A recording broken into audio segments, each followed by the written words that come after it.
मैं आपको एक कहानी बताता हूँ अपनी। मैं 11th क्लास में फेल था केमिस्ट्री में और फिजिक्स में। फिर उसके बाद मैं यहाँ से आगरा गया था। मेरे पिताजी ने मुझे बताया कि तुम्हारा यहाँ से थोड़ा टाइम लगता था हमारा आगरा यहाँ से, तो वो टाइम बचाने के लिए मैं आगरा रुका था। फिर वहाँ से मैंने अपने आप में बहुत सुधार किया और सुधार करके मेरे हालाँकि मेरा स्कोर कार्ड इतना भी नहीं अच्छा था। 12th में मेरे आए थे 70% और 10th में आए थे 65%। लेकिन मेरा मानना ये है कि आपका स्कोर कार्ड आपका भविष्य भविष्य नहीं बता सकता। तो भविष्य आपके हाथों में होता है। ये चीज़ आप कर सकते हो, आप कैसा करना चाहते हो। ठीक है, टैलेंट ज़रूरी है लाइफ में। तो स्कोर कार्ड मेरे लिए मायने नहीं रखता इतना। जहाँ तक मैं समझता हूँ, मैंने कोचिंग इतनी अटेंड नहीं की है, लेकिन मैंने सेल्फ स्टडी बहुत की है, स्मार्ट स्टडी। और आज के ज़माने में हार्ड वर्किंग हर बंदा कर लेगा, लेकिन स्मार्ट स्टडी कोई नहीं कर पाएगा। स्मार्ट स्टडी वाला लड़का आपको ही आगे ले जाएगा, वही लड़का हमेशा आगे जाएगा। तो स्मार्ट स्टडी करना भी ज़रूरी है। क्या बताओगे क्या होती है स्मार्ट स्टडी? जी, मैं बताना चाहूँगा स्मार्ट स्टडी के बारे में। जैसे कि आपने सुना होगा नोट्स। अब नोट्स कितने इंपॉर्टेंट होते हैं, ये हर किसी को पता है। अब वो नोट्स क्या होते हैं? नोट्स वही कहलाते हैं जो तुम अपने स्वयं हाथों से बनाते हो। जैसे कोई बुक्स है, उसमें से अपना कलेक्शन कर लिया, क्या वो किया। लेकिन आज का ट्रेंड क्या हो गया है? चलो उस सर के नोट्स ले लिए, इस सर के नोट्स ले लिए। तो वो नोट्स नहीं है, वो एक तरह की बुक है आपके लिए भी। नोट्स वो होते हैं जो तुम आप खुद करोगे स्वयं। तो मेरा कहने का मतलब यही है कि आप अपने स्वयं के हाथों के वो करोगे, अपने हाथों से करोगे जो चीज़ें, वो तुम कहीं से भी वो कर सकते हो। जो चीज़ें तुम्हारे हाथों से जल्दी समझ में आएँगी, तो तुम्हें बाहर से फिर नोट्स में और बुक्स में क्या अंतर रहेगा जब तुम दूसरों के नोट्स पढ़ोगे तो। जो चीज़ तुम लिख रहे हो, समझ रहे हो, ये सारी चीज़ें तुम ही तो कर पाओगे। तो नोट्स बहुत इंपॉर्टेंट है और यही स्मार्ट स्टडी है। तो मैं इनकी मम्मी से भी पूछना चाहूंगा कि वो क्या कहना चाहेंगे, किस प्रकार से इन्होंने पढ़ाई की है। तो आप क्या, जैसे क्या कहना चाहोगे कि इन्होंने कैसे पढ़ाई की है? पढ़ाई में तो जोर से मतलब पछताया है ना। इस खेले में ज्यादा दिमाग नहीं देता था। पढ़ाई में तो छोटी थी, जहाँ बहुत शौक होता था जावे को। गाँव में स्कूलों में सरकारी में ये तो मतलब जो बहुत अपने पैरों पर तो जो बाहर ही खड़ा हो। तो बाहर जी रहते रहते कितनी साल हो गई होंगी? मतलब वो चीज बाहर ही रहा है, यहाँ तो 9-10 साल का जब तक रहा है। यहाँ रहते थे तो वो कौन से स्कूलों में पढ़ते थे यहाँ? ये सरकारी गाँव में ही। नमस्कार, मैं हूँ हरिओम जादव। मैं आज आया हूँ रामगढ़ गांव में। जो मैं आज मेरे साथ हैं, ये यूपी पुलिस में सिलेक्टेड में हैं और मैं इनसे आज बात करूंगा, क्यों कहीं ना कहीं तुम्हें पता है कि यूपी पुलिस में लगना बहुत ही कठिन काम होता है। बहुत ही ये पता है कंपटीशन कितना हाई है। ये सारी चीज़ें तो आज इन्होंने मतलब सिलेक्शन लिया, आज से कम 3-4 साल हो गई तब से ये ड्यूटी कर रहे हैं। तो मैं इनसे आज सारी बातें करूंगा, क्योंकि इन्होंने किस प्रकार से तैयारी की है और किस प्रकार से आज ये इस मुकाम में पहुंचे हैं। क्योंकि आज इनकी जो वैल्यू है, आज समाज में जैसे बच्चे हैं, युवा हैं, ये सारी चीज़ें आज इनकी बहुत इज्जत करते हैं। और पहले तो तुम्हें पता है जब सिलेक्शन नहीं होता था तो क्या कंडीशन होती है बच्चे की। तो मैं सारी चीज़ें इनसे एक एक करके पूछूंगा कि इन्होंने सिलेक्शन लिया तो कैसे, और क्या प्लानिंग थी, क्या कैसे कैसे मेहनत की है, सारी चीज़ें पूछूंगा। तो सबसे पहले सर आप अपना नाम बताइए। जी, मेरा नाम जितेंद्र सिंह है। अच्छा ये बताइए कि जैसे शुरू से प्लानिंग आपकी यूपी पुलिस में जाने की थी या पहले किसी और में जाने की थी, कोई और क्षेत्र था? जी, ऐसा था कि आप लोगों को सभी पता है कि हम लोग मिडिल क्लास में रहते हैं, तो गाँव में रह के इतना सोच नहीं पाते थे पहले। एक मैं जहाँ तक मैं समझता हूँ, लाइफ में गाइडेंस होना बहुत ज़रूरी है। लेकिन मैं आगरा जब गया, वहाँ पर जाके मेरी सोच बनी कि जॉब किस तरीके से लेनी है, किस तरीके से करनी है। और एक बार पुलिस वर्दी का एक जुनून था मेरे अंदर, और उस चीज़ को लेके हुए मैंने ये कदम उठाया और उसमें सिलेक्शन लिया। अच्छा ये बताइए, जैसे आप जब पढ़ाई कर रहे थे, जैसे हाई स्कूल इंटर में जो पढ़ाई होती है बच्चा जब करता है, तो उस समय आपकी जैसे पढ़ाई कैसी थी, अच्छे थे या कमजोर थे बच्चों में, क्लास में कैसा रूटीन था आपका? जी, देखिए कि आप लोगों को तो पता ही है, सभी लोग गाँव के लड़के जो होते हैं वो हमेशा मैथ में सही होते हैं शुरुआत से। तो मेरा मैथ शुरुआत से सही था। लेकिन जब से कि मैं शुरुआत में 2 साल वहाँ पे रुका था हॉस्टल में एक में, तो वहाँ पे मेरा अच्छा वहाँ पे हुआ था, मैथ अच्छा हुआ था। फिर उसके बाद मैं आगरा कलनस ब्राइटन स्कूल में पढ़ा था इंग्लिश मीडियम में। तो वहाँ पे मैंने अपने आप को सुधारा, धीरे-धीरे किया, लेकिन वही सोच थी थोड़ी मिडिल क्लास की, मतलब पास हो जाते थे। फिर मैं उसके बाद मैं गया था आगरा। आगरा रह के वहीं रहा था रवींद्र सर के यहाँ पे। वहाँ पर मैं टैलेंटेड लड़कों के साथ रहा, उनके साथ मेरी सोच मिली। उनकी सोच ये थी कि हमेशा अपने आप को उच्च स्तर पर रखो, हमेशा टॉप 3 में इन चीज़ों को अपने आप में रखो। तो वहाँ से मैंने सोचा, इसी हिसाब से सोच वो रखते हैं ना लोग, सोच से ही अपना बड़ा बड़ा बनते हैं। इसी वजह से मैंने अब फिर इतना सुधार किया है। अच्छा ये बताइए, जब आप इंटर में जैसे तैयारी कर रहे थे, इंटर की तैयारी, तो उसके उसमें आपकी प्लानिंग जैसे आगे किस क्षेत्र में जाने की थी? क्या यूपी पुलिस में ही आपकी तैयारी थी, पहले से ही सोच थी, या किसी और प्लानिंग थी कोई? जी, शुरुआत तो मैंने एनडीए से भी की थी, लेकिन जब मुझे सर ने गाइड किया, रविंद्र सर ने, उन्होंने बताया कि बेटा, तो जो चीज़ करो वो उसमें करो पूरा रूप से। लेकिन मुझे उस बारे में पता चला कि एनडीए का एक एसएसबी होता है। एग्ज़ाम मैंने क्वालिफ़ाई भी किया था एक बार, लेकिन एसएसबी नहीं, मैं नहीं मतलब मैं गया ही नहीं, क्योंकि मेरी तैयारी कुछ नहीं थी, तो इसलिए मैं उसमें गया नहीं। फिर मैंने अपना साइड चेंज कर लिया एसएससी में, क्योंकि वो मेरे फेवर की थी। तो मैंने फर्स्ट टाइम मैंने एसएससी का एग्ज़ाम ही दिया, तो उसमें भी मेरा मैथ अच्छा था, तो उसमें थे फर्स्ट टाइम में 25 में थे, आउट ऑफ 23 आए थे, 25 में थे 23। तो ये चीज़ मेरे अंदर आई थी, उसमें फेल हुआ था ज़रूर, लेकिन उसके बाद मेरे रेलवे, यूपी पुलिस के 2 बार हुआ, एसएसजीडी में भी हुआ, उसमें सब किसी में नहीं गया मैं, आरपीएफ में भी हुआ, लेकिन मैं इससे पहले मेरे इसमें हुआ यूपी पुलिस में। अच्छा ये बताइए, जैसे आप जो इंटर करने के बाद आप कहाँ तैयारी की थी आप, क्योंकि उसके बाद क्यों पता है कि पुलिस की तैयारी भी और भी कंपटीशन की तैयारी की होगी, तो इंटर करने के बाद आप कहाँ तैयारी करने गए थे और कहाँ की थी आपने तैयारी?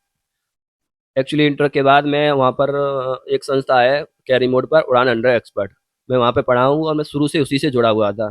तो वहीं से मैंने पढ़ा, अपनी सेल्फ हिस्ट्री की, वहाँ के जो टीचर्स हैं उन्होंने मुझे अच्छी गाइडेंस भी दी, तो उनका भी बहुत बहुत सहयोग है। जो मेरे गुरु जी है सचिन सर जी, उनका भी बहुत बहुत सहयोग रहा मेरा।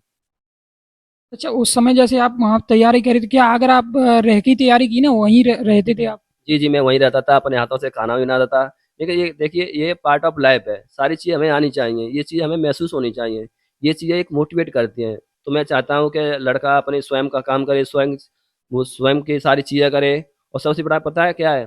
मैंने जहाँ पे मैं वहाँ पे रहा था, तो मैंने देखा था लड़के पढ़ते थे, आते थे, सोते थे। तो वो कोचिंग के ऊपर डिपेंड रहते, स्टडी है।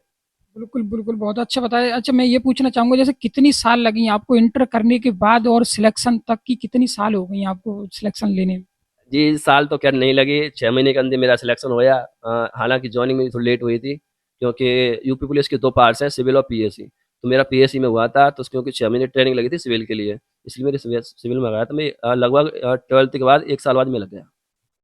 अच्छा ये बताइए, जैसे आप शाम को कितने घंटे पढ़ते थे? क्योंकि तुम्हें पता है कि कंपटीशन की तैयारी करने वाले प्रत्येक बंदा तो पढ़ता है कम, कोई 2 बजे तक बताता है, कोई 12 बजे तक बताता है, तो मैं आपसे जानना चाहूँगा आपने कितनी तैयारी की थी? क्योंकि इंटर के बाद तुम्हें पता है 6 महीने मेरा सिलेक्शन हो गया था। जी, मैं सच बताऊँ तो मैं भी 1-2 बजे तक कभी नहीं पढ़ा, लेकिन मैंने कंटिन्यूटी रखी। कंटिन्यू ये थी कि सुबह 4 घंटे, 2 बजे जग जाता था, 3 बजे जगता था, 4 बजे जगता था। तो वो सारी चीज़ें मैंने कंटिन्यूटी रखी। कंटिन्यूटी से तो क्या आती है कि वो चीज़ आपको बेहतर बनाती हैं। तो बेहतर बनाने के लिए सारी चीज़ें लगातार करनी पड़ती हैं, और आपकी करिकुलम स्टडीज़, हॉबीज़, ये सारी चीज़ें करनी चाहिए। जैसे कि हमारा पार्ट्स था, वो था शेड्यूल, मैं बताना चाहूँगा कि लेट सैटरडे नाइट को हम हमेशा मूवी देखने जाते थे, एंड संडे मॉर्निंग हम क्रिकेट खेलने जाते थे। तो ये चीज़ें करना भी ज़रूरी है। ये चीज़ें ना आपको माइंड फ्रेश रखती है, और ये बहुत ज़रूरी है उसके लिए। अगर आप इसमें इस क्षेत्र में नहीं जा पाते, अगर नहीं सिलेक्शन हो पाता, तो आप क्या करते इसके अलावा? कुछ सोचा था ऐसा? जी, सोचा तो नहीं था, लेकिन इससे पहले मेरी पहले एक और सोच थी टीचर बनने की। लेकिन जब जैसे कि मिडिल क्लास फैमिली है, आपको पता ही है कि थोड़ा सरकारी नौकरी ज़रूरी है, लेकिन मेरा अभी भी सपना है कि मैं टीचर बनूँ। और मैं सब कोशिश करूँगा आगे जाके, अगर मेरा अच्छी गाइडेंस मिली या कुछ अच्छा ज़रिया मिला, तो मैं वो चीज़ भी ट्राई करूँगा। अच्छा, अच्छा। तो ये बताइए, जैसे आपका जो पहले का सिलेक्शन लेने का पहले का माहौल, जो पर फैमिली वालों का, और आज का माहौल कैसे देखते हैं लोग पे? क्योंकि जो घर में लोग होते हैं जो सिलेक्शन लेने से पहले कुछ अलग तरीके से देखते हैं और उसके बाद अलग देखते हैं। ये ऐसा कुछ नहीं है, मेरे लिए तो हमेशा वो रखा हुआ है फैमिली वालों ने, फैमिली वाला के लिए लड़का हमेशा समान होता है। लेकिन ये चीज़ें इफेक्ट पड़ती है पर रिश्तेदारों में, रिश्तेदार में मायने बढ़ जाते हैं हमके, ये चीज़ मैं मानता हूँ। रिश्तेदारों में पहले ये था कि आया है, अब तो जा जाते हैं तो थोड़ी चीज़ें तजुर्बे दी जाती है, ये सारी चीज़ें। अच्छा, आप उन लोगों से क्या कहना चाहोगे जो आज तैयारी कर रहे हैं, लड़के हैं कुछ क्षेत्र में जैसे, और बहुत सारे लड़के जो आज तैयारी कर रहे हैं लेकिन उनका काम नहीं हो पा रहा है किसी वजह से, और किसी को 2 साल हो गई, 3 साल, 4 साल, किसी को 5 साल भी हो गई, लेकिन आज वो कुछ लोग तो हार मान कर बैठ भी जाते हैं, तो उन लोगों से आप क्या कहना चाहोगे? जी, हार तो नहीं माननी चाहिए। हार तो, अब जो बंदा हाथ पैर में मार लेगा, उसे पढ़ने का, उसे उसे मेहनत करने की ज़रूरत ही नहीं थी फिर, वो गलत था। तो हार तो कभी माननी चाहिए। मेरा मानना ये है कि मेरा एक मैं साथी लड़का बताना चाहूँगा, मेरे पुलिस फ़ोर्स में है, उसको लगभग लगातार 8 साल हो गए हैं, लेकिन उसकी जॉब दूसरी में लगी थी, ग्रुप डी वगैरह में लगी थी, वो सारी चीज़ें वो किसी में ही नहीं गया, उसे चाहिए थी वर्दी, जुनून, आपके अंदर हौसला होना चाहिए कुछ करने का। तो एक बार आप ठान लोगे, तो आप कर दोगे। तो मैं यही कहना चाहूँगा, कभी भी आप हार मत मानो, सफलता आपको कहीं न कहीं कामयाबी पे लेके आएगी, लेकिन उस सफलता की कुंजी को कभी मत छोड़िए। सफलता की कुंजी है हार्ड वर्किंग, स्मार्ट वर्किंग और कंटिन्यू। लगातार चीज़ें बनाए रखें, कभी ना छोड़ें। चलो बहुत अच्छी, मैंने इनसे काफ़ी बातें की है। देखो ये जो पीछे बैठे हुए हैं, ये इनके पिताजी और ये मम्मी है, तो इनसे भी थोड़ी बात करूंगा क्योंकि ये इनको सारी चीज़ें पता होगा किस प्रकार से पढ़ाई करते थे। तो सबसे पहले आप अपना नाम बताइए। मेरा नाम कृपाल सिंह। अच्छा ये बताइए, जैसे जो ये इन्होंने तो अपने बारे में सारी चीज़ें बता ही दी हैं, लेकिन मैं ये पूछना चाहूँगा जैसे घर पे ये कितना पढ़ती थी, और जिसमें जैसे स्पोर्ट वगैरह में, खेल वगैरह में भी इनका मन लगता हुआ, कितना खेलते थे, कितना पढ़ते थे? क्योंकि आपके जो घर में रहते तो आपको तो सारी चीज़ें मालूम होगा। वो तो आपकी बात सही है। ये बाहर पढ़ा था आगरा, यहाँ तो 8 तक तो फिर वहाँ वहाँ तो कर्नल ब्लाडर स्कूल में पढ़ा था, फिर वहीं रहा था।